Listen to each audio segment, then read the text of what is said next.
Jugjiv sir, just to check, are we on this line? Are we what? Is this the page we'll be reading today? It's coming. It's coming. Hang on. Uh, uh, uh, uh, uh, in the book, it's 25. No, no, आगे चलो. Just 1 minute. हाँ.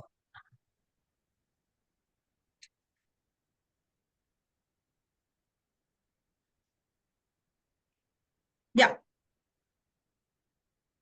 No. This one? आगे. Forward. हाँ जी. We started from here last time. Okay. So I think my bookmark was wrong. Let me check. Here? Let it come. Yeah, this Carl took his leave of Christian von Esch. This is fine. Last para on the right hand side is what we have to read. Yeah.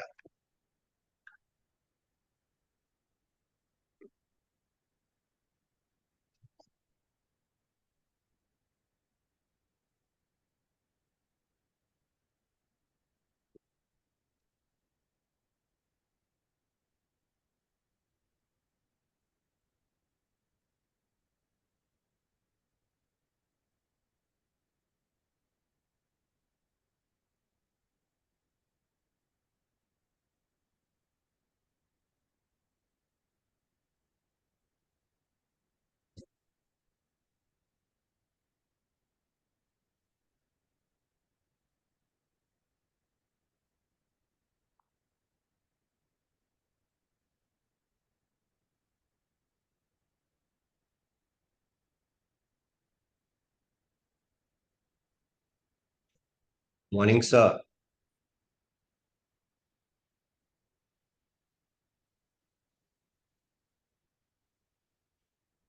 You can see RP sir has joined. I think that's the note taker. Let me check. That's just notes. No. Sir is there.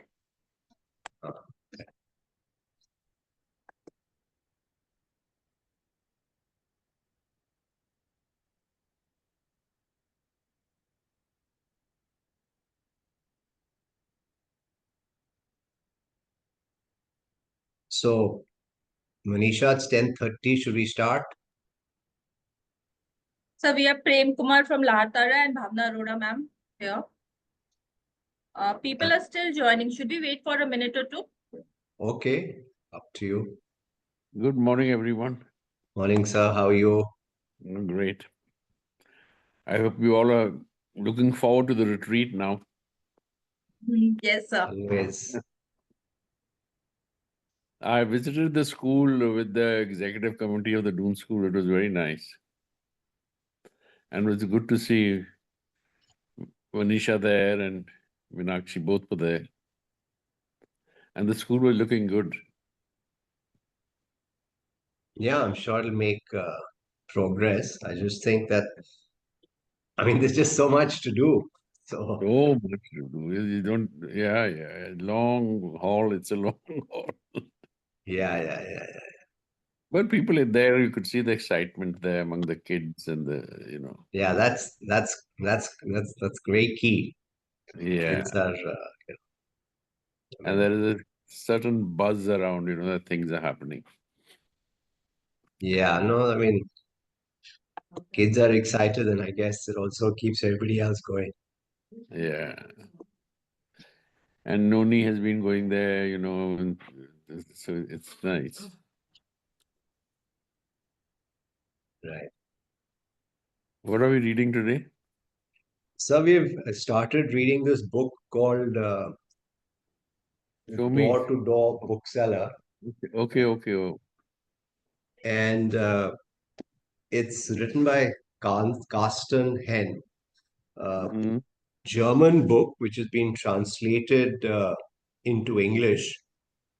And so far, what we've read is that there's a bookstore called City Gate, and in Mhm. the beginning of the first chapter, we just saw, uh, a lady there asking the owner about recommendation for a book, and the store owner is not able to provide it, and she asks for Carl, and um, the lady says Carl no longer, sort of spends less time in the bookstore now. He's not there, and the point was maybe made at that point of time was that the reason a bookstore exists is because they can answer this question, the recommendation for what somebody should read, and a little while later, Carl actually walks in and he's able to, give her a recommendation because he knows. I mean, she has her own peculiarity. She doesn't like any book with a color where the cover has got green in it, and so stuff like that. And then Sounds like a Sandeep Dutt. yeah. So actually, I did, and it was very funny because he sort of confirmed that I mean that's very key reason, and many people actually come and want to get an answer to that question. They don't, what recommendation for a book, and if you think about it, yeah, you walk into a bookstore, there's just your books all around. I mean, where do you start? So. Yeah, so that's the reason, the aitra of a bookstore is answer that question Yeah. of what is recommend what book somebody should read. And this guy, and there's another interesting anecdote where, this lady Sabine who's running the bookshop, her father, who actually used to run it earlier, who Carl used to work with. So he used to get Uh-huh. these interns to come in and intern in the bookshop, during their school or whatever. And he used to give them a very boring job to do. And close to him Mhm. doing the job, he'd put a book there, which he thought they would have interest in. And they'd be so bored with the job, they'd pick up the book and start reading, and then reading became a habit. So, Uh, how you know, wonderful. And so this guy, Carl, walks in. Carl basically is the door-to-door bookstore. And, Yeah. he picks up the books from the bookshop and goes and delivers them to different people. And Carl von Hornhesch is the first person he has just delivered to. So, should we start from here, Good to be there. Manisha? Okay. How interesting. Hmm. So Manisha, should we start? Yes, sir. Okay, so he's just delivered, as I said, to that's where he'll start. The right hand last para is where we're going to start from. Karl took his leave of Christian von Hornhesch. Yet in his mind, it was another person altogether he left behind. Everywhere in the real world, Karl saw reflections of novels. To him, the city was populated with characters from books, even if those characters lived in quite different times or far off lands. To Karl, the moment Christian von Hornhesch had first opened the heavy door of his villa, he had stepped out from the pages of Pride and Prejudice. Karl was now bidding farewell to Pemberley in 18th century Derbyshire to its owner, Fitzwilliam Darcy, who, despite his impeccable manners, could at times appear harsh and arrogant. Actually, Carl had just got ticked off by Hornhesh for being for a little bit late. Carl's inability to remember any name, unless it belonged to a book character, had begun during his school days, when so many of his classmates had given their teachers nicknames, most of them unflattering. Lou Brush, Prince Morphine, or Spitty. Carl had given them different names: Odysseus, Tristan, or Gulliver. Unlike his classmates, when he graduated high school with his abitur is the exam you do when you pass out of school in Germany, qualification, and the offer of an apprenticeship at the bookshop, his habit of assigning nicknames had persisted. The young lad slouching along in a threadbare uniform every day as Karl made his way to the bookshop became the good soldier Schweck. The greengrocer who sold him apples transformed into the wicked queen from Snow White. Mercifully, she refrained from poisoning her fruit. At some point, Karl had realized that his city was full of literary figures. Every inhabitant had their literary counterpart. In the years that followed, he met Sherlock Holmes, head of the murder squad in the city police. He even met Lady Chatterley, who often opened her door wearing a flimsy robe and for whom he developed a slight crush as a young man. Sadly, she left the city with Atso of milk. Captain Ahab obsessed over an enormous mole which wreaked havoc in his garden and which he consistently failed to hunt down. Carl delivered books about South America to Walter Faber, a chronically ill engineer, right up until his death. And in an apartment building that had once been a prison, the Count of Monte Cristo lived behind barred windows, a feature which the new owners had on a whim decided to retain. He found that a suitable literary name always occurred to him long before he succeeded in memorizing the real one. It was as though his memory wished to prevent him from burdening it with anything so profane. That means not holy. From the moment he selected a name, he ceased to see the real one. On their way from his retina to his, on their way from his retina to his brain, the letters of Christian von Hornhesch would be miraculously transposed into Mr. Darcy, entirely without Carl's awareness. Only in very particular situations would his mind relent and provide a real name. And these days, there are precious few it needed to recall. So let's just go through some of the names that we've come across here. Pride and Prejudice, of course, Jane Austen's a classic, I'm sure you're familiar with. Fitzwilliam Darcy, I think, is the one who eventually marries Elizabeth. Let's see that. Good Solder Schweck.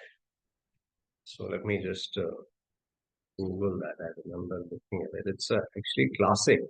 It's sold, I think, more than 50 million copies of it. Let's see.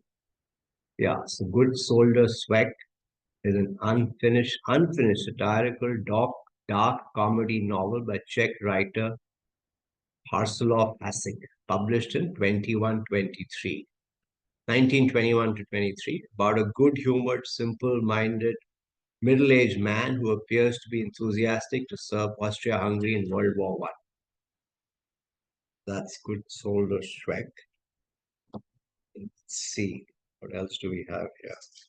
Snow White, of course, everybody knows. Then Adso of Milk. That's from a book by Humbert Eco. The name of the book is The Name of the Rose. Captain Ahab is from Moby Dick. Count of Monte Cristo, of course, book by Alexander Dumas. Walter Faber, actually an engineer, the book called Homo Faber by Max Frisch.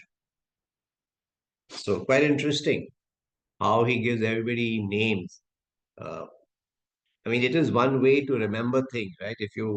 If somebody tries to talk about how to learn, this is one of the tricks of trying to give people names and then sort of remember them on that basis. Anybody, any thoughts, nicknames? Any interesting nicknames? Manisha, any nicknames? Call your teachers in school? RP sir was RP. So that is very straightforward. And I think teachers get to know. What do you say, RP sir? Do teachers get to know? Yes, of course. They may Generally, pretend they may pretend not to, but they know. students give nickname as per the qualities they think of the teacher. It depends. I mean, school, I mean, nicknames are like boys also strange nicknames, like, I mean, like cutlet, sauce. I mean, like, there's no logic to some of these, right? I mean, Sundi, one guy is called in us, I mean, a batch. Just don't know why. I mean, like, what does Sundi mean also? I don't know. Sometimes it's short form of a name, right? Like Ravininder became Raven. So that's Chadda became Chaddu, you know. And if they have Just a to brother, they'll be Chut, Chadda, Chut. Like somebody came from Mandi, became Mandi. Yeah, but I think uh, the most popular, the most famous one among the staff was Bond. Hmm. Yes, but there was a reason, right? I Yes, mean, everybody thought he had like an eye at the back of his head, right? Because he would be able to tell, say, don't do this, don't do that, or whatever. I mean, he would pick up things, right? came from What is James the Bond. story Yeah. behind it, sir? Uh-huh. Is there a story behind it? I think I sort of read in somewhere. There's a Yeah, story well, behind it. I mean, he just seemed to know everything, He's like a secret agent. Yeah, many times from just the name, right? Like, uh, yeah, I think our first house master RD Singh was always RD Singh. AD Kaddu, was by and large AD. And we Kaddu, didn't have. Kaddu, Kaddu, Mr. Kandari. KD, because it's AD also, somebody said, yeah, I used to call Addu. KD, yeah, KD became Kaddu, although he was very far from a Kaddu. I mean, so yeah. Anything you want to share, Manisha? Anything, any interesting nicknames from your just to share is like my daughter's roomies, they have called themselves as families. Like my daughter is the father of the family, and others is like Choti Bahu and सबसे घर की खानदान की सबसे छोटी बेटी. And not only they are calling each other like that, in their phone book also they have mentioned that. So right? perhaps this is the Gen Z. This is how they are calling each other. घर की छोटी बहू. And hostels are generally like they are having girls, all of them. But that is how they named each other. And they're Kunal, happy to anything adapt to the share? name. Kunal, nicknames still persist in schools and colleges now these days? Yes, sir. There are many. I guess in colleges, when you enter, you get a nickname, and it is very much there. Also. What about Five India School? Yeah, we had nicknames. So, What was Mrs. Bharati called? Mrs. Bharti was. It is a secret, so I guess you must Okay, I keep it think with us only. It's that's a easy to. question at the retreat then. It is easy to keep conversation going, and smooth communication can happen when you have a nickname for someone. And the person, if he or she might be standing in front, then also they might not know what are we talking about. Code word. Yeah. Okay, anybody else? Minakshi, want to come in on that? Nicknames? Have you had Oh, nicknames in well, your yes. I mean, my daughter has named her cousin Prisha Pistu. Okay, so somewhat. I mean, I myself was teased mercilessly. It was not a nickname, and I did not mind it. My name is Minakshi Prasad. So Minakshi Mandir Prasad do. Okay, so that is how it was. So we have all sorts of. Lambuji was very common for me. So that's of course there. Well, I'm over average height. I'm 5'7.5" for a woman. That's quite a lot. So yeah. those things are all there, and it was all in good fun. Yes, of course. course, Yeah. of course. So yeah, nicknames is something, but it's very interesting how he's got characters of books. You know, I don't think. I mean, movie characters one has sort of come across, right? I mean, there's a thing Star Wars. Yeah, movie had come when we were in college, and somebody's room number was R2, so he was called R2D2, based on some character in a film that had just come then. Famous film, I forget the name. Maybe Star Wars, Star Trek, or something. So yeah. What was a common nickname which people would give to some people? Since Which you're one? talking about Star Trek, so there was Yeah. Spock, isn't it? That was Yes, a yes, the common. big ears. Yeah. Yeah, Ears jutting out. Yeah. yeah. Yeah. Yeah. Absolutely. He really stood out. So Carl's route through the winding alleyways next took him to a literary figure with a fate far bleaker than that of the Pemberley gentleman, whose story concluded with a happy marriage. His client was waiting behind the door, peering through the spy hole at a few passers-by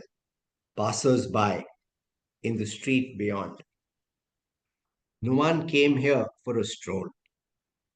No one came to admire the buildings. The handsome architecture stopped several streets away. In this part of the world, in this part of the old city, pedestrians increased their pace as though they could not bear the oppressive narrowness of the street, with its gables looming overhead, threatening to close ranks and block out the daylight. The slender young woman behind the spy hole knew at what time Carl would arrive. She also knew that it was foolish to spend long minutes peering through the door instead of waiting in the living room for the doorbell. But she was unable to tear herself away. Andrea Kremen brushed a lock of blonde hair behind her ear and tugged her dress straight. From the time she started kindergarten, she had always been the prettiest girl in the room, a quality which had earned her both affection and envy. And an early marriage to Matthias, a man with a promising career in the insurance industry, who worked long hours in the evening and on weekdays to give them a comfortable life. Andrea herself was a trained nurse, but now worked half days at a small doctor's surgery, where she had been put behind the reception desk because the sight of her calmed and lightened the spirits of the patients. No one had needed to tell Andrea to smile. She did so quite naturally.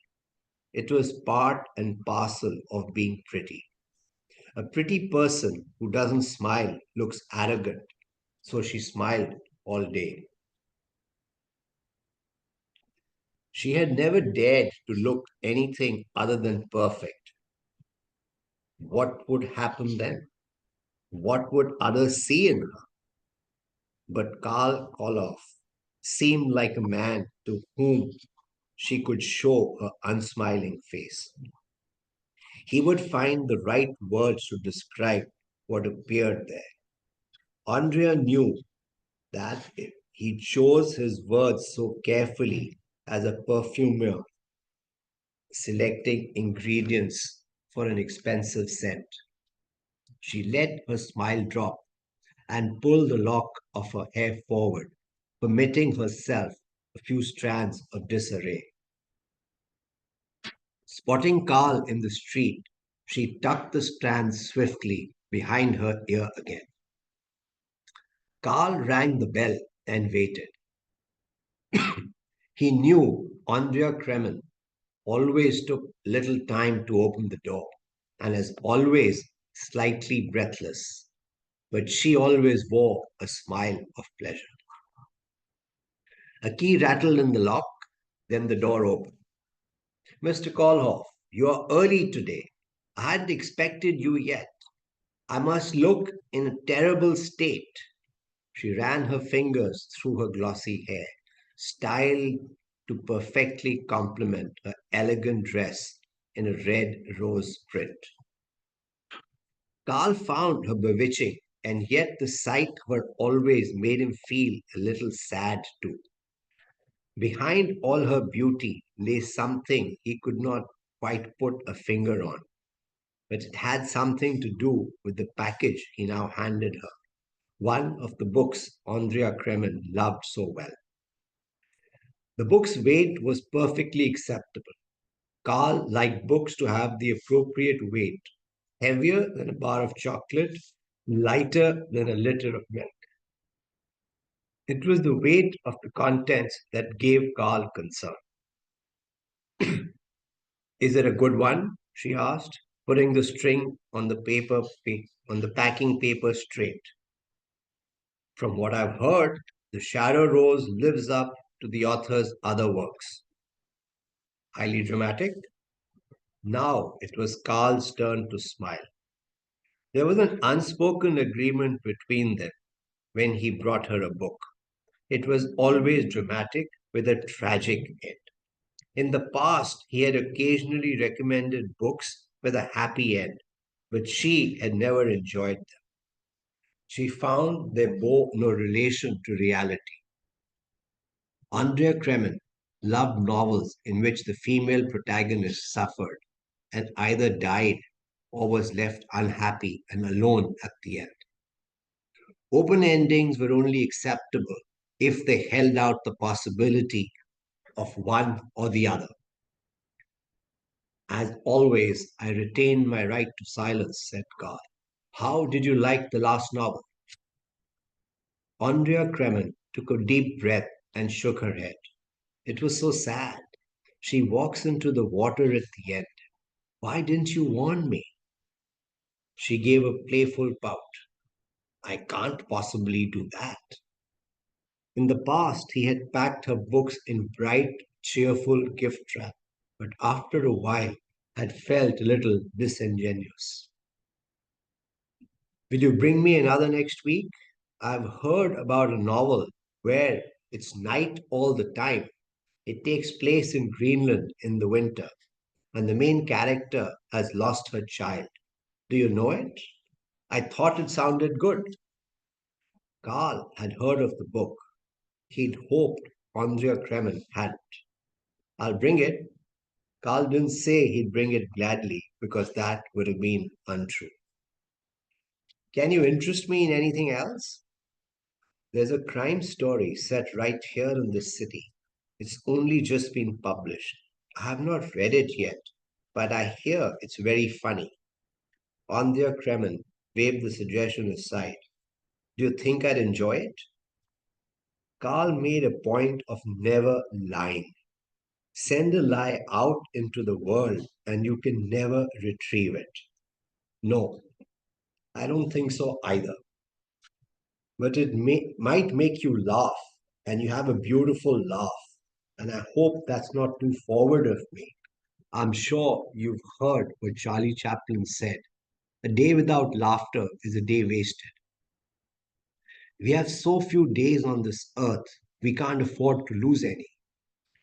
He'd never say anything like this to her before. He had never said anything like this to her earlier before.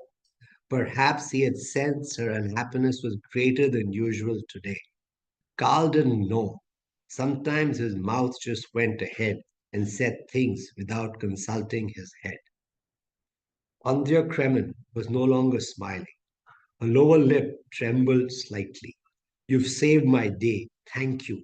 The door closed abruptly. Carl watched the door close, not on Andrea Kremen, but on Effie Breast, a sorrowful young woman, married too young, whose sad fate was every bit as tragic as that of numerous heroines in the books Andrea Kremen ordered. Effie Breast is a book by Theodore Fontaine. Carl wished he could do more for her than deliver books that proved others can suffer too, but without any guidance on how to end the suffering. Behind the door, Andrea Kremen suppressed her tears. She longed to tell him what had happened that day, but that would have entailed reliving it, which was more than she could face. She unwrapped the package with trembling hands and had begun reading the book before she left the hallway. One of the characters had taken their own life by the end of page one. So, any thoughts on this lady, Andrea Kremen? What can you sort of figure out about her? Andrea Kremen.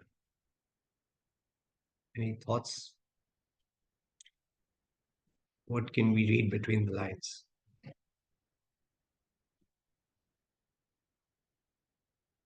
Let me ask another way. What sort of person would, what is their mental state if they're wanting to read,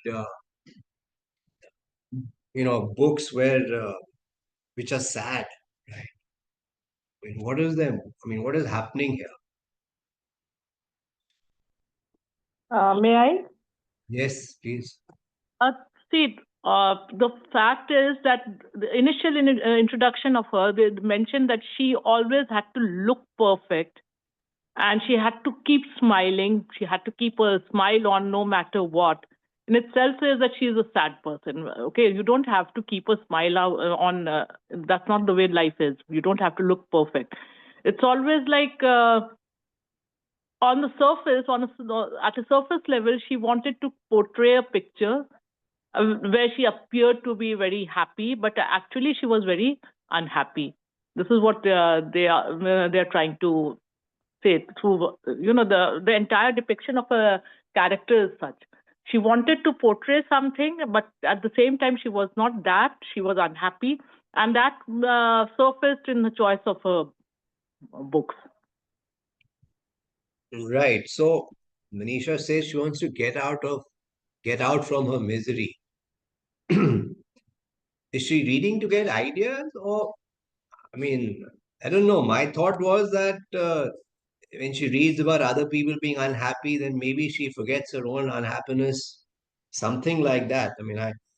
You know, it gives her a sense that everybody is unhappy. Yes, Sandeep. Jugjiv, I think books are about companionship. So she's possibly looking for a companion with whom she can empathize in the book. Yeah, makes sense. Yeah, because often when you read books, you develop a relationship with the characters, and Right. that's the beauty of reading. And if you look at this book very carefully, the book is more about human relationships. Yes. And what we find, it's just like last evening. I'm sorry, I get a bit of carried away by self-reflection. One gentleman just came at about 7 p.m. and just sat in front of me and wanted to talk. Right. And this happens every day, morning to evening in the bookstore. So, and despite the fact sometimes we have so much happening, you have to detach yourself and connect with that person. So when the person connects with you, then he expects you to be connected with the characters he wishes to read about in the book. That's the next part. So why this happens is, if you look at what happens in social media today, we are trying to find a connection with people. And why we have to resort to social media? Because reading is missing in our lives. So if you go back to this book again, if you see every character Carl meets, companionship is the bottom line. And that's why they are getting books. They look at books as companions. Yeah, makes sense. Yeah, and you do start to empathize, and you also want a particular end, right? Particular end to happen. That's why, at least I think in Hindi movies, they're always mostly happy endings, right? People are coming to get entertained. And so, yeah, the first Honhesh is clearly a retired business guy who's into philosophy, and you know, this lady has got her own set of issues, but I mean, they All seem to the be both. characters you see, now, you see, all the characters you see, they are to an extent a little cut off from the world. They're all in isolation. Yeah, that's Most what I of was the going to say. characters Yeah, in this book, yeah, yeah, Carl is only the window for them to connect with the world. yeah, And the unique thing about Carl is because he connects with them, they all wait for him to come that once a week or that once a month, whatever yeah, the Carl cycle is. yeah, Now, if you go back to our days when we were growing up, vendors came by to give us things. The veggie vendor and yeah, the milk vendor, the newspaper vendor, and everyone had a conversation with you, if you remember. yeah, They would know your family, they would know what grief you have suffered or the joy is happening. And it all felt like a large family you had around in the society and the community. Now, when you go to the Western world, this doesn't happen like that. There are very few windows and opportunities to get this kind of connection. So we are in a society where there's so many of us, and we are like a gregarious community in India. Now you look at the German case and this case, you get a chance to meet very few humans. So this is where the true story about the book is. The book is about relationships. The book is about conversations. And book is about each of them finding themselves in the characters of the book. And in this chapter itself, you come across so many characters, so many book names. yep, It's almost like a whole bookshop in one book. absolutely. Yeah. Absolutely. Thanks. Yeah, no, that is good. Yeah, I think that's what's happening, right? She's looking upon them as companions. Yeah.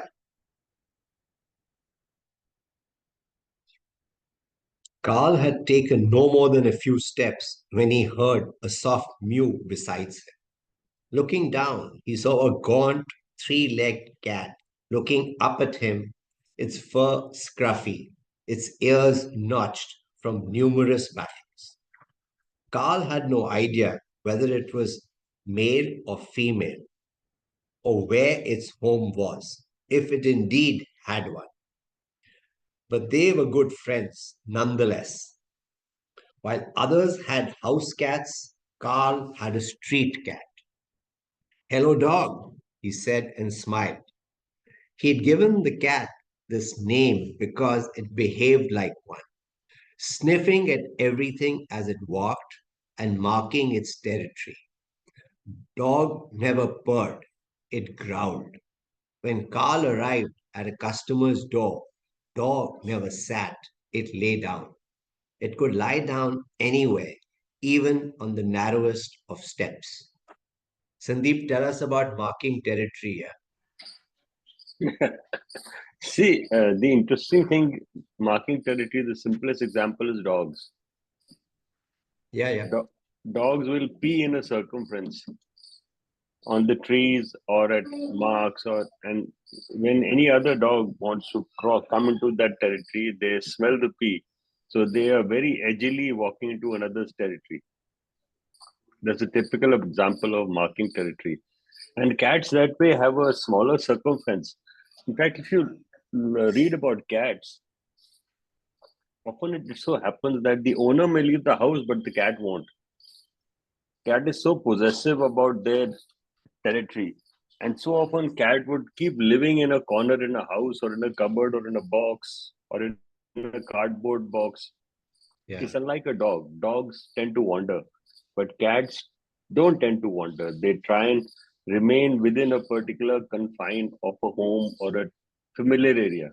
Dogs will take a territory of a ground. They'll be more geographically wilder, while cats will always have a smaller circumference. Yeah. Anything else, Jugjiv?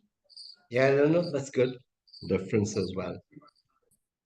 Dog But pressed here the itself. cat is called dog. That's the beautiful part. Another nickname. Yeah, that's very funny. Another Because nickname. I mean, I guess he had to not give it a character from a book because well, I guess its features. I mean, the way it behaved was so distinctive that he had to sort of give a name based Yeah, and he's on. talking about growling and not purring.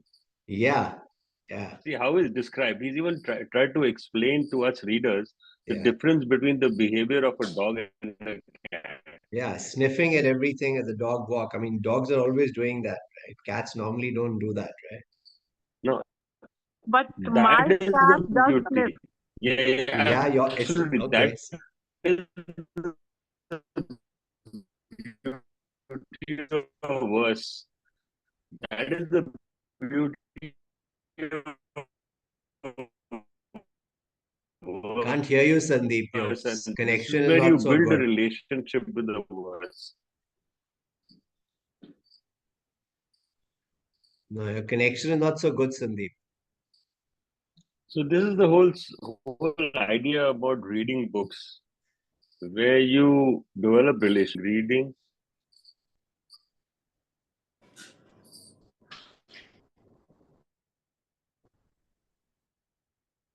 No, your voice is gone. Yeah, Minakshi, your cat sniffs. Sniffs. My cat sniffs. When I go back home after a long time, she takes her time to coming to me. She first sniffs my fingers and my things, and then she comes to me a little, not immediately. And otherwise, also, she goes around sniffing in the house. We don't know what she is sniffing for, actually. We wonder. Okay, so, and territorial, she's definitely. She marks her territory, and, there's another, she's a house cat. We have others wild, the stray ones coming in. And the fights they have to mark the territory and all those things is Right. quite something. Yeah. Yes, Sandeep. You'll hear me now. You know, this Aye. about sniffing. We feel that the dogs and cats, animals sniff, but we don't realize how much we sniff the whole day. And the interesting thing is that just because their sniffing is visible and they poke the nose towards the air, we don't do that. And if we start putting our noses in direction of the sniffs, it would be very odd behavior on our part. So this is a very unique thing. And perhaps every animal, I think the sense of smell is a very unique gift, which conveys even emotion. I don't know if people feel, I personally feel that in all the five senses, smell is the first one to catch you. And historically, you will find that sometimes when you buy a new car, it smells the same. When you go to a coffee shop, it smells the same. These smells we create for you to get the feeling of that place. Yeah. You can also sometimes, a typical bookstore library has a particular smell. Yeah. And these smells will inherently act as dopamine for some of us and will encourage us to react in a particular way because of that odor or smell. You're right here, sir, because the thing is, my nani's and dadi's house, we used to associate a particular smell with that place. Okay, I mean, sometimes when we remember them, we talk when me and my brother and sister we talk about that smell. We miss that smell as well. We don't know what exactly it was, but it was there. Okay, not that something that they had created, but both the houses smelled different from our house. So Yeah, that is it's how like it is. the good old goodly smell of rain on dry ground. Yeah, that is also there. That's Or a very, snow for that matter. When it snows in Mussoorie, you can smell it in Dehradun. And if the smell is absolutely. totally The so breeze will carry it down for miles, absolutely. yeah. And there's this interesting book the other day that which I had read. It's about a dog who comes home. I'm not remembering the name of the book offhand. The dog travels 300 kilometers just whiffing and going behind smells to reach his home. 300 kilometers. It's amazing, absolutely. I will dig out the name of the book. It's a very nice book. The dog travels so far to come back to his master's home. So Yeah, when you 300 is quite something. Yeah, 300 kilometers is a lot, and the dog can remember the smell. So if his master is driven by in a car through that territory, he knows that sometime back his master's car drove that way. It's quite heart-wrenching sometimes how much the smell troubles that animal, and he struggles through all kind of challenges for 300 kilometers to get home. Yep. Yep. Yep. Over to you, Jugjiv. So our dog book and dog cat became so much. Dog pressed itself against Carl's leg, then ran ahead, turning with a look of impatience. The animal was intelligent enough to guess there would be something to eat at Carl's third delivery of the day. 4 streets away, near the Ellenson Brumman fountain, lived an old woman who was the exact opposite of Effie Prest. High spirited, cheerful, and always dressed in colorful clothing. More often than not, he would find her wearing mismatched socks or shoes, or with one strap of her overalls hanging down over her shoulder. Her apartment was full of belongings stacked like mountains, with narrow paths like valleys running between. The old woman reminded Carl of a character in a children's story, a wild young girl who shaped her world as she pleased. This older version of the girl, however, never set foot into the real world. She was afraid of open sky. A little over 7 years ago, she had spent a beautiful summer's day with her husband in their garden, sitting in the shade of a walnut tree when a storm had blown in with rain and wind, but most of all with violent force. They had already returned to the house when they realized they had left their bins on the street, an act of negligence guaranteed to cause complaint among the neighbors. Her husband had gone out in the storm, despite her attempts to prevent him. It won't take a minute, he said. I'll be right back. At exactly that moment, a tile had come loose from their own roof and had been rapidly transformed by the wind into a missile his head could not withstand. Since then, she hadn't cared what the neighbors thought, and since then, she had never stepped out of doors. When she opened the door, she would never say, "Good evening, Mr. Kolhoff," "Hello," or "How lovely to see you." Instead, she would greet him with a "Wooldouse." He was a used cat dealer or grassroots. Today, when he rang the bell, she exclaimed, "Forgiveness." It was then Carl's task to invent a plausible impromptu definition. Forgiveness, derived from frog iveness, denotes the path to forward recognizing the innermost core of the self. The concept reference of the fairy tale, The Frog Prince, which appears at the first tale in Grimm's fairy tales. Behind the concept of forgiveness lies the hypothesis that each person has an inner frog, which they must transform with love. A kiss in the fairy tale into a handsome prince. The theory first appears in literature in 1923 in Sigmund Freud's work, The Ape, the Frog, and the Super Frog. Mrs. Longstocking offered him a cherry bonbon by way of reward. A less apt definition would have received a lemon bonbon. In return, he handed her the book she had ordered. As always, he had drawn a large red rose on her packing paper. Mrs. Longstocking read everything from classic adventure stories to science fiction to humor. Anything provided light. Nothing that could drag her back into the depths of reality. The day after tomorrow, I will have another word for you, she said. It's a particularly hard nut to crack. Bending down to dog, she offered something from her pocket. It was swallowed in one gulp before she even had time to close the door. So now you see how this lady, again, basically keeping to herself, but, you know, different temperamentally. What I wasn't able to, correlate was how she seemed, she's described as cheerful, but is so afraid of going outdoors because of what happened to her husband, right? I mean, I'm not able to sort of reconcile that. Anybody, any thoughts?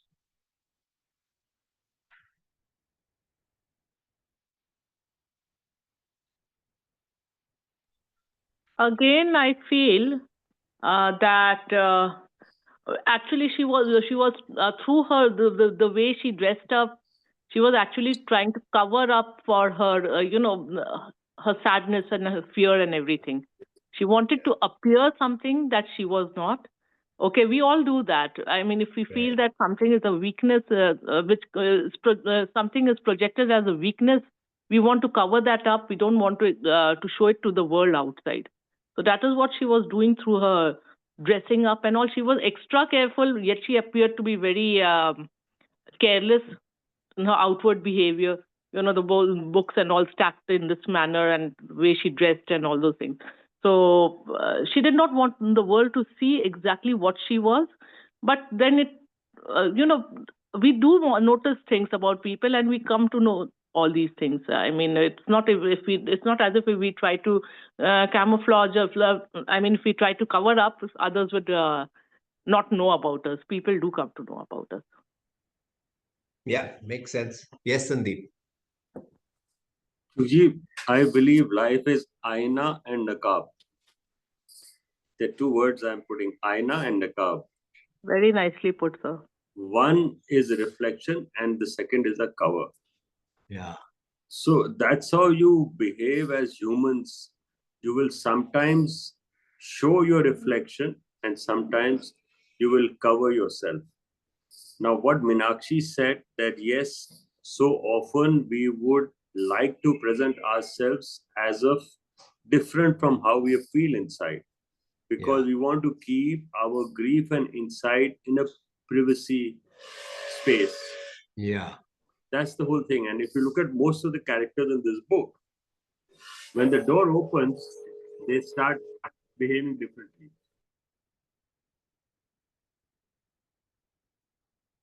Lost your voice. Oh, you went on mute. Yeah, I went on mute because there's noise behind me. Oh, okay. Yeah, no, that's lovely. Aina and Nakab. I mean, very true. Yeah, absolutely. Although Carl's backpack was now empty, he had one more call to make. Every visit to this next client was a pleasure. He had the warmest baritone voice Carl had ever heard. If a sofa could be covered with the sounds of a voice, only this man's would do. To Karl Koloff, he was from Bernard Schlink's The Reader, the young Michael Berg who falls in love with a woman 20 years his senior and begins to regularly read aloud to her. In the case of Karl's client, the audience were the workers at a cigar factory which had been built a few years earlier, the only one in the region. The management had provided a budget for someone to read aloud from books through the working day, as was the practice in Cuba. The whole thing was predominantly a marketing stunt, and the reader earned very little from it. But he was so devoted to his work that he constantly wore a scarf around his neck to warm his vocal cords. To protect his voice, he rarely spoke outside the cigar factory. So Carl had been more than a little surprised to receive a private phone call asking him to deliver not a book, but a brand of throat pastilles only available from the pharmacy next to the bookshop. The reader did not wish to venture out onto the streets where a wave of flu was currently sweeping the city. Out of the same precaution, his door opened by the smallest possible crack to receive the package and give Carl both a grateful smile and the payment, together with the generous tip, which Carl would have preferred to refuse since he knew how little the reader earned.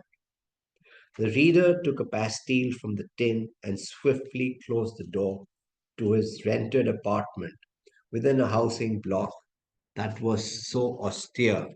The builders had clearly spared all expense on anything that might give the exterior any sense of beauty or love. It was an utilitarian, it was as utilitarian as a cage for battery heads. So, they did have, I don't know if they still do, but they did have this practice of reading while the people work, rolling cigars in the cigars factories in Cuba. And it was a lot. I read, they used to be read a lot of stuff which is news, right? And the idea was to build a community, and that's what it did for them, apparently. So, obviously, they're doing the same thing over here. So, Carl always felt sad when his backpack was empty. All that was left now was the homeward stretch. Not that he disliked his home, but dog never followed him there, and there was no other living things waiting behind the door of his apartment to press against his legs and look expectantly at him when it wanted to be stroked. The final leg of his round took him through the city cemetery.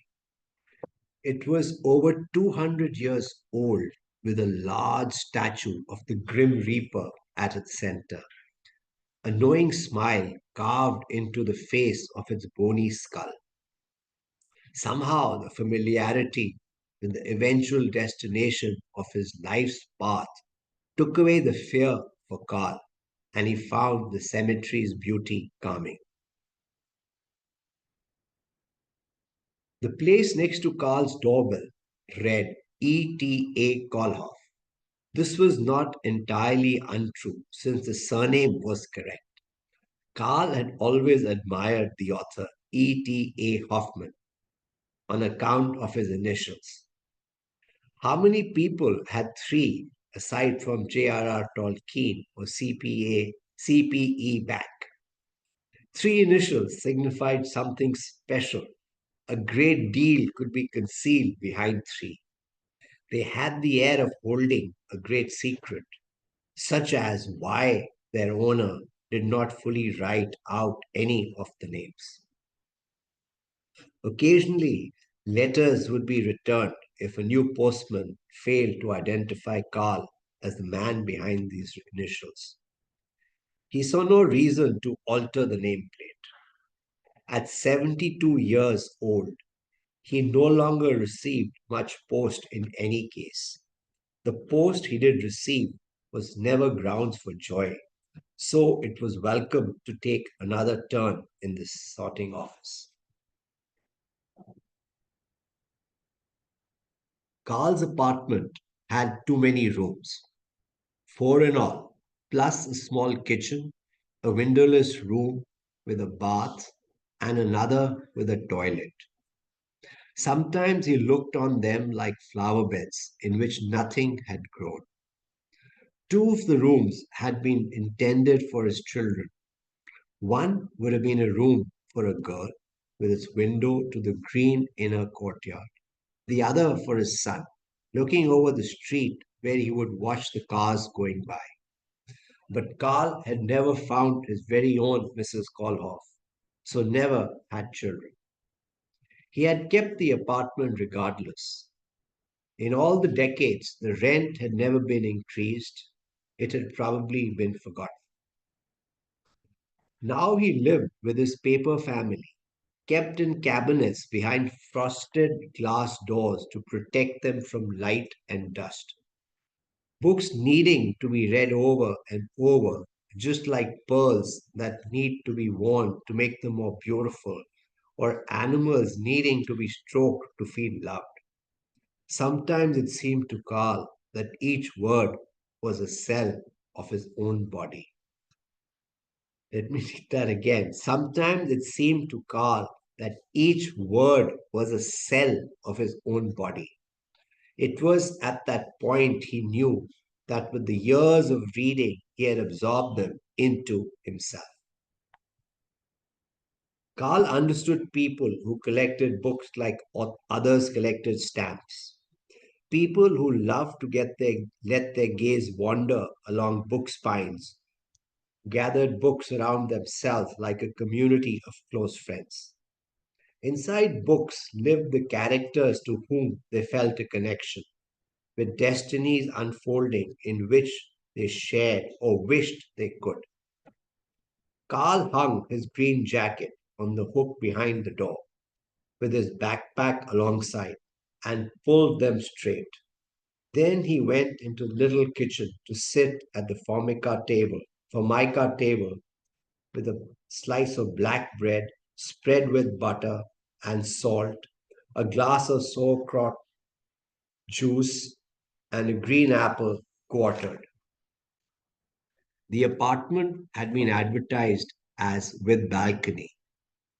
This consisted of a cast iron balustrade in front of the French windows, besides which his old armchair sat. On the chair lay a book with a till receipt tucked inside as a bookmark. From this vantage point, he could catch the old city keeping a lookout for any of his clients passing by, or dog leaping across the rooftops, which it never did, which it never had.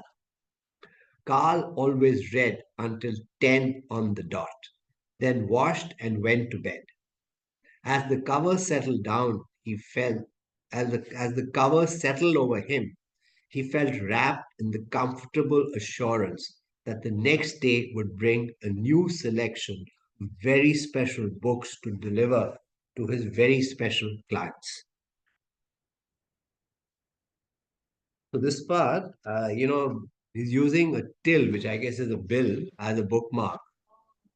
So what are the bookmarks you use besides the bookmark? I got a card in this book, which I had got, and that's what I'm using, a bookmark in this A pen, book. very frequently a pen or a A pen, pencil, which is yeah, an yeah, so pen.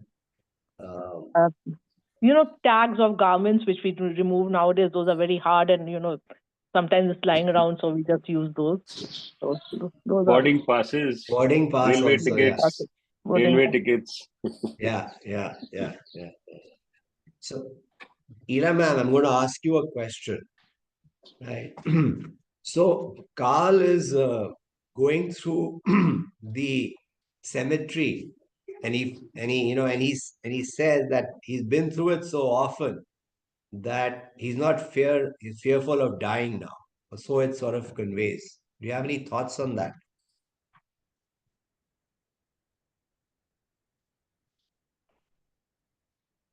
Or anybody else? Ila ma'am, anybody else? And Yeah, I mean, once you reach a certain age, you know that death is the ultimate truth now. Okay, so it has to happen. So there is a peace, I guess, when you look at, you feel peaceful when you look at the graveyard or a cemetery, or you're not really affected by it to that extent, because that has to happen. That's the ultimate. The truth of life is that you are born, you have a life no matter how short, and then you die. So that is going to happen, and there's nothing to fret about. Maybe so. That's how I'm looking at it. yeah, I mean, but just by passing by is what it seems to suggest. He's sort of become less afraid of death, because I guess he knows this is where he's going to be brought, what's going to happen, stuff like that. But my sense is that I don't know. I mean, There's a sense of peace over there as well. If you've been past, you have passed by a cemetery, there is a sense of peace over there. Okay, I don't know why, but maybe with all those people praying for peace, so it is Yeah. genuinely there as well. It's not that it's not just about what you think or feel. As a very young girl as well, maybe I was 7, 8 years old, and we used to regularly pass by a cemetery when going to school, and our school bus would stop by just across. There was a bus stand, and our school bus would stop by over there, and the sense of peace always prevailed over there, no matter what. So that was also there. Yeah. Jugjiv, it's not a question of quietness or peace. People who live beside the railway line don't hear the noise. Think that way also. People who live near the airport don't hear the airplanes. So it's That a becomes a conditioning. habit. That's It's a a yeah, that's a conditioning. condition. It's Yeah, a it's a condition. conditioning. So possibly Carl has walked by the area so often that he feels that this is his life, it's part of it. So he doesn't feel alien there. And if you and me were to go to a high altitude also, sometimes we feel out of breath, we feel a discomfort, but after a while we adapt. And this Yeah. is the beauty of humans. We adapt. We have adapted to the noise in this world. We have adapted to the pollution in this world. We have adapted to so much around us. Yeah. And But that's what mountains, the challenge of human behavior is, how humans adapt. see, but then And mountains also have an effect on us. Okay, I've been through different parts of, let's say, Uttarakhand. Okay, and there are places in, in the valley where you would feel that it's so calm and quiet. Sometimes you are terrified by just looking at the mountains, the bare mountains.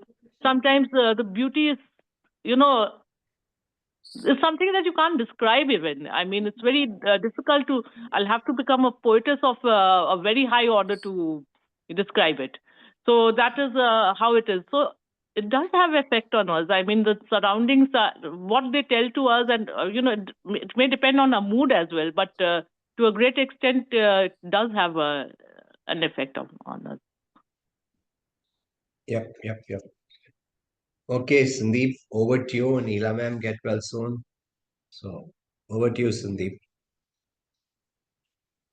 thanks so much. And from behavior to behavior, so your book also had human behavior and animals in it. So now we move on to the inner life of animals. Minakshi ma'am, would you open the chapter, please? Yes, sir.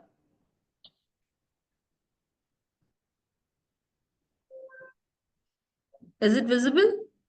Yeah. It'll come on in a second.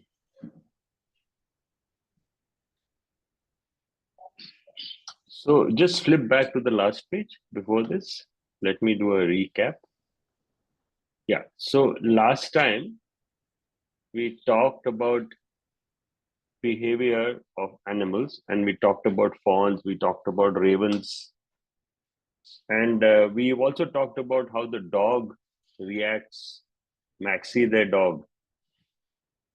So we move on from the behavior of the dogs because they can correlate to names, to languages, to sounds. So this is an extension of exactly what we were reading in the last book about the cat's behavior and the sounds. So here also sounds, we also had a beautiful example of animals learning how to count. So that's a recap. Now we go on to today's chapter and see some more of the inner life of animals. Now, obviously, the next question is what's in a name? How the animal adapts to listen to a name. So we'll try and find out what's in a name. It seems obvious to us that we can call each other by name when we communicate. In large societies, each person we want to address has a personal name that we can use when we want to get their attention. Whether we are using email, an online app, or the phone, or are having a face-to-face conversation, Without this direct form address, we would be lost. We are conscious of how important this is when we meet someone we have been introduced to before and we forget their name. Is naming a particularly human habit, or is there something similar in the animal realm? After all social creatures face the same issue. This is interesting. In mammals, there is a simple form of calling between mother and child. The mother utters a call using her normal voice. The child recognizes the call and responds with a clear vocalization of its own. But is this really an exchange of names, or is it merely voice recognition? The argument in favor of the latter is that these special mother and child names seems to fade with time. Once the young animals are grown up and weaned, their mother no longer responds to them. What meaning does a name that you have given yourself have when no one reacts to it? Does a temporarily meaningful call deserve to be called a name? Even if we disallow such calls, science has discovered some instances of genuine personal naming in the animal kingdom. It's no coincidence that this naming happens once again with ravens. So, Jugjiv, if you remember, ravens are perhaps one of the most intelligent of living beings, and we had some fantastic examples in the previous chapter. You also showed us a video of skiing. You remember the video? I mean, ravens are absolutely brilliant. They have a fantastic memory, how they can hide things, how they can find them, and they can, with their behavior, deceive so many animals and birds. Their close societal bonds provide an ideal background for our investigation because ravens cultivate lifelong relationships, not only between parents and children, but also among friends. Naming calls are the way to go if you want to communicate over long distances and identify which individual is doing the talking. These inky blackbirds can master more than 80 different calls, a raven vocabulary, if you will. Amongst them is a personal identification call that a raven uses to announce his presence to other ravens. But is this call really a name? That would only be true in the way we use the word. In other ravens also address the speaker using its personal identification call. And that's exactly what ravens do. They remember the names of other ravens for years, even if they've had no contact. If an acquaintance appears in the sky and calls his or her name from afar, there are two possible responses. If the returning raven is an old friend, the other ravens answer in a high-pitched, friendly voices. Hello, yeah, I have arrived. However, if the raven is unpopular, the greeting is low-pitched and brusque. Similar observations have been made concerning human greetings. It's quite difficult to discover the names animals use for each other. It's much easier if we call them using a name we have chosen for them and see if they react. People who own a single pet now face another difficulty. How do we know that? For instance, our dog Maxie doesn't hear her name and interpret it to simply mean hi or come here. It would be easier to tell if you owned more than one dog. But let's return to the intelligent pig.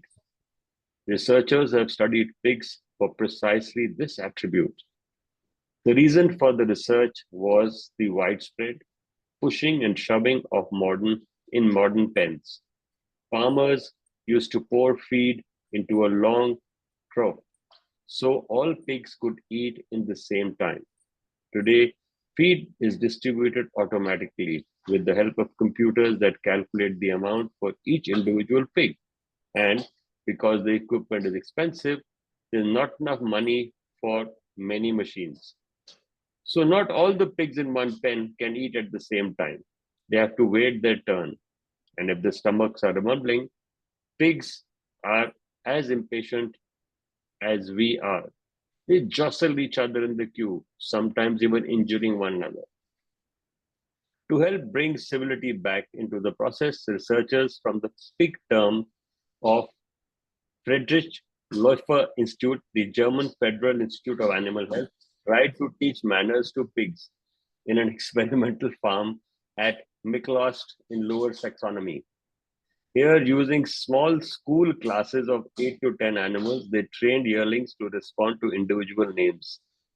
The young porkers were particularly good at catching on to 3-syllable female names. Look at the word they've used here, porkers. So you eat pork. Pork is the meat of pig. So young porkers, very nice. After 1 week of training, the pigs went back into the pen in a large group. And now meal times got really interesting. Each pig was called up by name when it was its turn, and it worked.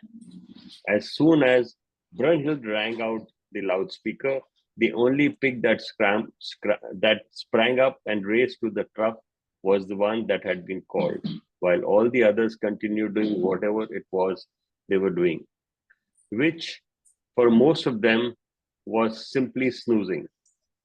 The measured heart rate of the pigs did not increase, and the only pig that registered a higher pulse was the one that had been summoned. The new system had a success rate of 90%. It is one way to bring peace and order to the pens. But does this heartwarming discovery have a wider significance? The ability to associate oneself with a particular name presupposes self-consciousness. And that is one step above consciousness.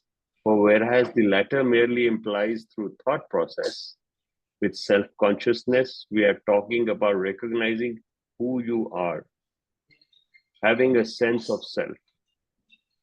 To test whether animals possess this ability, science came up with the mirror test. Animals that recognize that the reflection in the mirror is not another animal, but their own image, are supposedly self-aware. The inventor of the experiment was one Gordon Gallup, who painted a colored spot on the forehead of anesthetized chimpanzees. Then he placed a mirror in front of the drugged animals and waited to see what happened when they woke up. No sooner did the apes glimpse their own reflection through eyes little blurry with sleep than they had to try and rub the color off. Clearly, they understood immediately that they're the ones looking out from the gleaming glass. Ever since, this test has been considered proof that those animals that pass it possess self-consciousness. Incidentally, children don't pass this test until they're about 18 months old. Interesting. Primates, dolphins, and elephants have all passed the test since it was first introduced, and accordingly have risen to the eyes of researchers. They were surprised when crows also recognized their own reflection, as did magpies and ravens. In response to corvids' intelligence, scientists have started referring to these birds as feathered apes. There were no discoveries of this kind for a long time, but then suddenly pigs began popping up in scientific papers. Pigs? Yes, they too passed the test. Unfortunately, they didn't score a pet name. Factory farm apes comes to mind.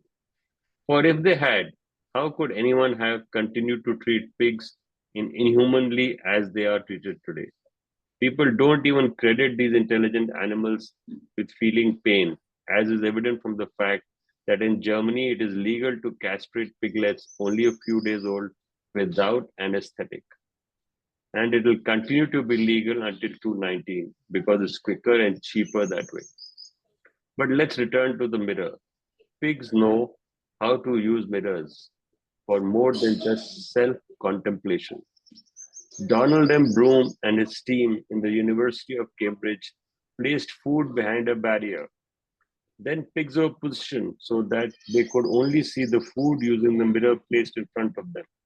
7 out of 8 pigs just took a few seconds to realize that they had to turn around and go behind the barrier to reach the tasty treats. To do this, they not only had to recognize themselves in the mirror, but also had to consider spatial relationships in their surrounding and their own place in them. Despite these results, we should be careful not to place too much store by the results of the mirror test, particularly when it comes to animals that do not pass it. First of all, when dogs look at the reflection and do not react, that may not mean anything at all. How are we to know whether the spot on their face bothers them in the slightest? And even if it does, perhaps they don't know how the mirror works. Perhaps they think it's a colorful picture or at most a video like the ones we watch on television. Let's return to naming. And now these Canadian squirrels take center stage again. When investigating cases of adoption, researchers discovered that these arboreal imps adopted only related young. But how did they know which ones were their nieces, nephews, or grandchildren? Researchers at McGill University suspect that adults' vocalizations have an important role to play here. Every squirrel has a distinctive call, and the solitary creatures use these calls to recognize one another. After all, they don't see each other very often because these territories rarely intersect. So the only way they can communicate is by sound.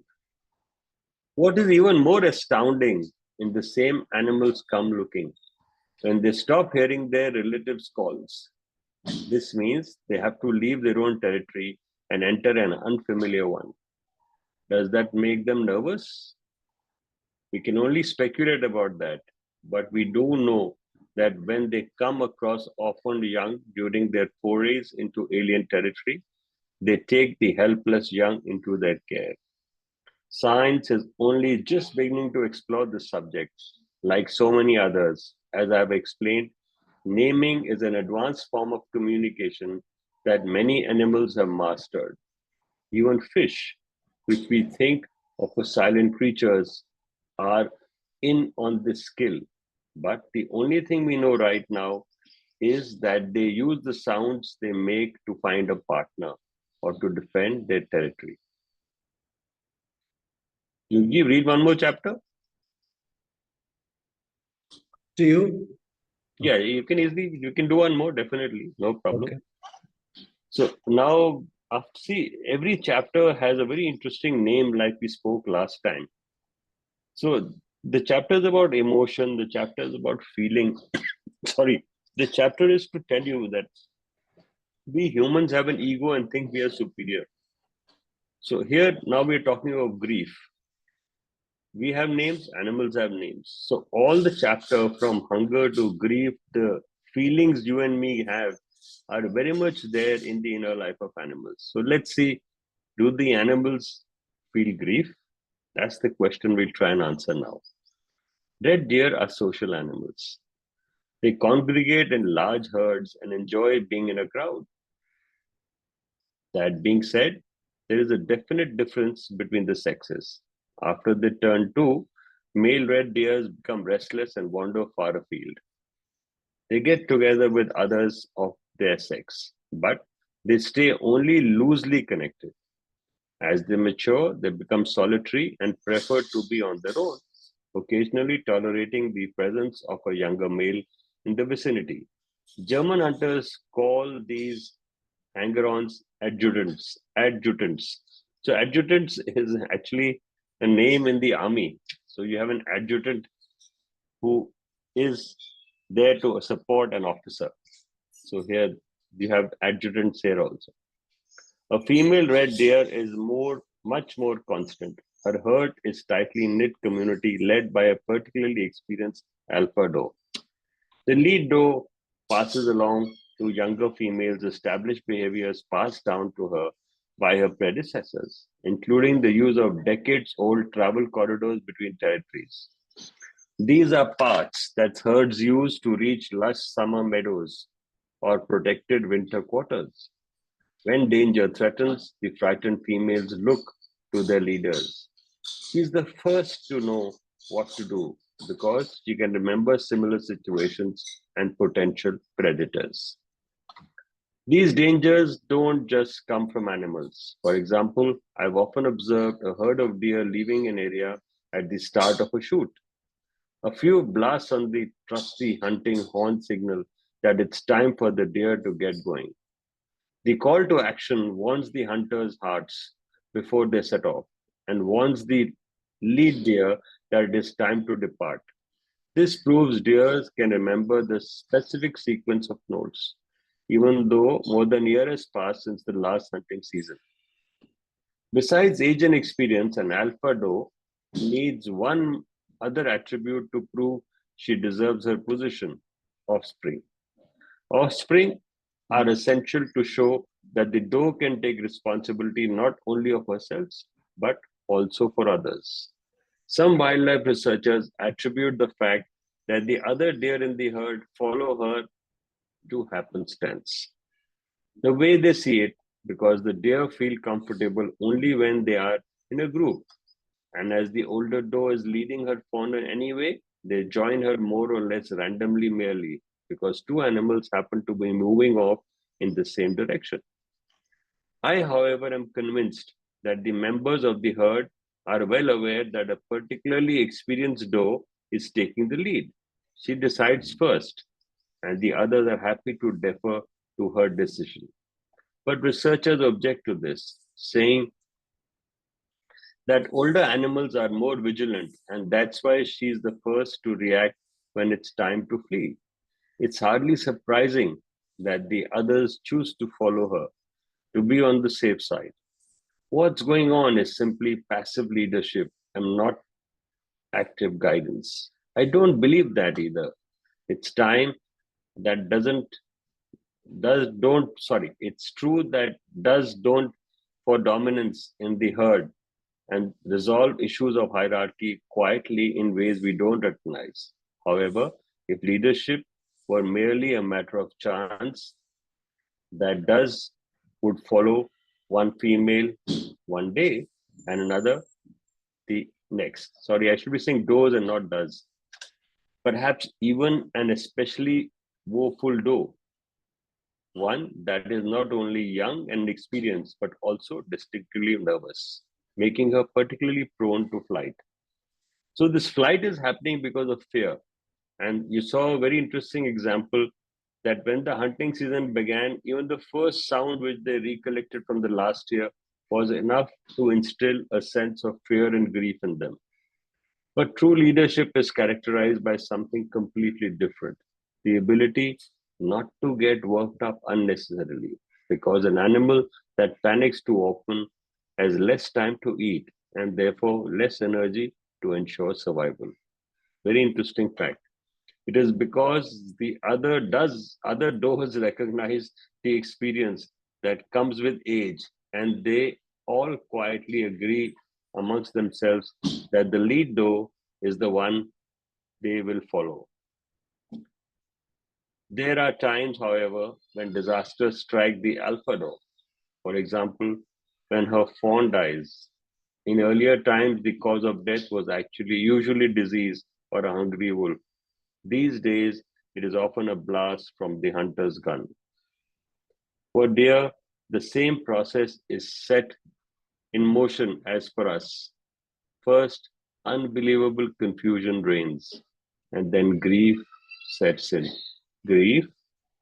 Are deer even capable of experiencing emotion like that? Not only can they, but they must. Grief helps them to say goodbye.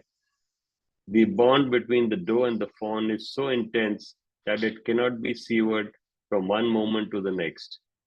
The doe must slowly accept that her child is dead and that she must distance herself from the tiny corpse. Over and over again, she returns to the spot where her child died and calls for her fawn, even if the hunter has carried it away. A grieving alpha doe endangers her kin by remaining close to the scene of death, which also means close to danger. What the herd needs to do is move to a safer place, but departure is delayed until that bond between the mother and her fawn finally dissolves. There is no question that under such circumstances, it is time for a change in leadership, and this happens without any struggle for dominance. Another similarly experienced doe simply steps forward and takes over leadership of the group. If it's the other way around and the alpha doe dies, leaving a fawn behind, the remaining does show no mercy. There is no question of an adoption. Quite the opposite. The orphaned youngster is frequently banished from the herd, perhaps because the other. Ma'am, could you flip the page? Does don't like dynasties. Left to fend for itself, the fawn has little chance of surviving and usually doesn't make it through the next winter. Could you put a bookmark here, ma'am? Yes, Jugjiv, sir. 2 chapters good for the day? Yeah, that was cruel, yeah. Let the poor fawn be. Imagine they just leave the fawn behind. Yeah, I didn't understand that. I mean, because they don't like dynasties. So the relationship is only between the doe and the fawn. Mm. And it just collapses after that. That's what the whole story is. It doesn't move beyond that. So it's quite unusual, I think, from what we read today about the way animal behavior is. Yeah. But if you see that animals are perhaps a little more pragmatic than us. They know what is eternal and they know that fate has its way. So they reconcile and move on. Now, in this particular case, as the fawn loses the doe, the others say, this guy also has to go, perhaps, and they move on. But the difference is they perhaps don't feel that grief which the doe and fawn have amongst each other. So that's what the chapter is trying to explain, that the grief is so intense between the doe and the fawn that both end up actually giving up on life. One out of loss and one out of fear after that. Yeah. Interesting relationship between emotion and living of two living beings. Both the chapters are interesting today, having names and I mean, having pigs grief. remembering their names is something. Pigs. Hey, come and eat your lunch. Interesting. Manisha ma'am, you have something to add here?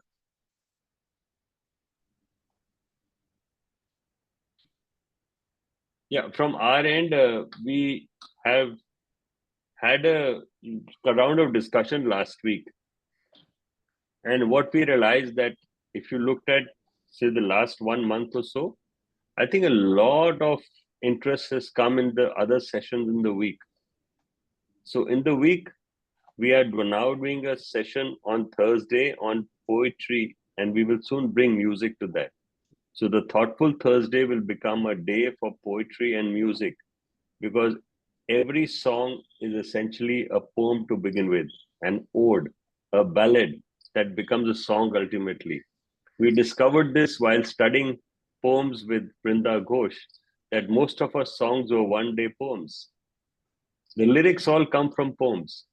So then we said, if poem is the seed for music, why not enrich our session into poetry blossoming to music, which was the theme we had discussed with Shivpreet Singh, how poems, music, and art come together to spread the joy of learning. So the Thursday sessions, which are open to we've realized that the participation is 90% teachers. That's the beautiful part of the Thursday session. I know it's Brinda's influence, but more than that, the Thursday sessions have brought an inherent quality that perhaps the last generation was more poem friendly than the current one. So hopefully some of the current generation may join us as the season changes. But as of now, we have left the Thursday sessions open to teachers, interns, and fellows, because interns and fellows will be our teachers of the future. So likewise, we have a session on Friday. The Friday session used to be a midday session. It used to be in the afternoon around 2, but we're now taking it to 5:30 p.m. because we are zeroing in as 5:30 p.m. is our learning time in the week. So Friday session yesterday at 5:30 was indeed very interesting. We had a large number of teachers turn up, despite the fact it was a holiday and so many people thought that Holi ki chutti ka after effect aayega, but that did not happen. So we did have people to read. And the beautiful part is all these sessions we are now able to record and embed in the weekly. So as a result of that, last week's weekly has already had about 600 reads. So which means that 1,500 emails went and 600 people have clicked on the links in the weekly. We have data too, which is the highest we've ever had for any weekly edition. So which adds that if weekly has authentic content, it will be more engaging. And people beyond My Good School are perhaps reading, because weekly has 1,500 circulation and My Good School is far less in number. Weekly's subscribers are 50% schools and 50% individuals, more adults, very little students. So they are finding the content engaging. They possibly feel that at Good School is learning reimagined. So I'm quite sure the weekly will even improve further, because this is the first time we did a weekly with all the content. Last weekly was a little longer than it should have been because we had more news, but every time we won't have so much news. Every time we will simply have a snippet of Thursday, a snippet of Friday, a snippet of Saturday, a snippet of Sunday. Embed the video, embed the podcast. That will be your weekly of the future. So it'll be a multimedia weekly which will come to you every Wednesday. Monday we'll have nothing. Tuesday we'll have nothing. These are off days. So we get a 5-day week. Wednesday we have the weekly published. Thursday we have Thoughtful Thursdays. Fridays we have Reading My Good School. Now reading session and art session will meet. So in the next 2-3 weeks, we will start doing art in the reading session, because most teachers need to know how to write and illustrate. So illustration and art adds to better reflection. So illustration and art, when combined with text, creates richer communication. So Friday session will become reading and art sessions in about 2-3 weeks time. The art curriculum is being created and curated by Subhashish Ghosh. So he's quite a versatile artist. We've already introduced him. So he will join us from the first Friday of April. So Friday session will be writing and art. Then Saturday, you have a master class. Currently in the master class, we are doing the book Shomi Das, The Man Who Saw Tomorrow. Yesterday's session was Triumph After Turmoil. Very interesting session. And every time we come up with a new session, all sessions are video recorded. They are available online. And videos are getting a very, very positive response. 40 to 50 people play the videos even post-session, which is very encouraging. So if you missed a session, you will see a recording. And finally, on Sunday, you have My Good School. This session is also recorded and put up more because a lot of schools who have exams and breaks, they insist that they want the recordings, particularly the 4 Sunbeam schools, because they are always wanting the recording link. So we will record My Good School and put it again on the YouTube channel. YouTube channel is common for Teachers Academy and My Good School. It's called At My Good School. So that's the update about communication, update about how we've evolved as a platform, and update about how we are reimagining learning. Any question you have, Jugjiv sir? No. Manisha ma'am, anything you want to add which I have missed out? I just want to add that at Arthafoot Academy, we are going to start the community learning center. So if there is any volunteer for the center, so do let me know, DM, or you can give me you can email also for the same thing. Like Shramdan is also very much important. So in case you want to volunteer for the community learning services, do let me know about it. Like any art, any skills you want to teach them, you want them to, or you want to learn and share your skills, we are very much open for that. It may be during the evenings. So the plan is just going on. And if you want to join us in the planning, do attend the Tuesday meeting, the Link and everything will be provided in the group. So do let me know if you want to volunteer in any way. Thank you. Thank you, Minakshi. So Manisha and Minakshi both for holding AFA. Just a little update on AFA. This is a very good thing that people are coming forward with the joy of giving. And thanks to Brinda, who stepped in again at AFA. Thanks to Noni, who took the initiative first.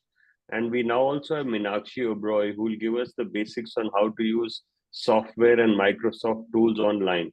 So we are right by saying that we need people to volunteer to help the children of AFA.